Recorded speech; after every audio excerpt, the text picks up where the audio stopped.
Di negeri seluas Indonesia, coba tebak siapa penjaga pertama ketahanan pangan kita? Bukan gedung-gedung tinggi, bukan mesin-mesin canggih, tapi Mereka, para petani. Ketika pagi menjadi siang, siang menjadi malam, mereka terus bekerja. Di tengah cuaca yang tak menentu, bahkan hama, dan harga pasar yang tak bersahabat, langkah mereka dalam bertani tetap tegap, tak mengenal surut. Di Bandung, dari Lembang hingga Pangalengan, para petani terus menanam meski resiko kerugian mengintai mereka. Bagi mereka, menanam bukan sekedar mencari nafkah, tapi menjaga kehidupan jutaan orang. Ironisnya, mereka sering tidak mendapat penghargaan yang setimpal.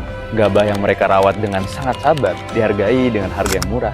Biaya pupuk dan tenaga terus naik, tapi nilai jual hasil panen mereka tertahan di angka yang menyesakan. Di pasar, harga beras bisa melonjak, tapi di ladang, petani harus menjual gabah dengan harga yang nyaris tak menutup modal. Kemarin kita sempat berdialog sama salah satu petani di Jatinangor. Bayangin deh, dari tahun 1987 si bapak udah mulai bertani sampai sekarang. Tapi bapak bertani bukan di lahan sendiri, beliau sebagai petani penggarap. Dari dulu sampai sekarang lahan itu semakin sempit. Entah kita harus nunggu berapa tahun lagi sampai sawah-sawah di sini mungkin akan semakin sempit lagi. Bahkan dengan segala ketidakpastian dan resiko tersebut, upaya mereka untuk mengupayakan tiap butir beras yang kita makan tidak pernah surut. Masalahnya nggak sampai situ aja. Kadang petani lagi panen dan dengan hasil yang melimpah itu nggak ada gudang yang bisa menampungnya. Tapi setidaknya sekarang para petani tidak perlu khawatir untuk menyimpan pasokan beras yang ada. Karena disinilah Perum Bulog mengambil peran. Mereka menyimpan, mereka membeli, dan mereka menyebarkan beras ke seluruh Indonesia. Mereka memastikan agar harga beras tidak tiba-tiba melonjak atau tidak tiba-tiba jatuh. Sebagai perusahaan milik negara, Bulog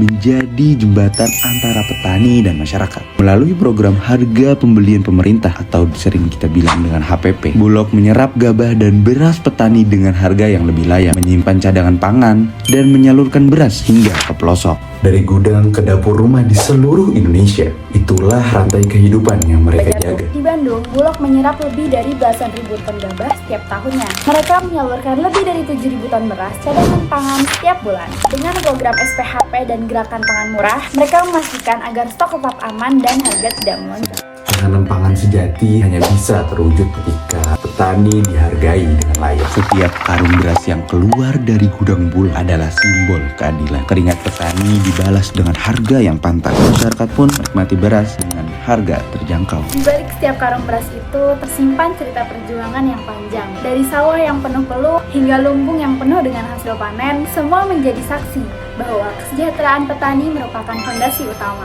Tanpa penghargaan yang layak, maka semangat mereka akan pudar dan ketahanan pangan di Indonesia akan rapuh. Petani adalah benteng pertama ketahanan pangan di Indonesia. Mereka menanam kehidupan untuk kita semua. dan dengan dukungan kebijakan dan peran Bulog yang konsisten, harapan itu bisa tetap terjaga.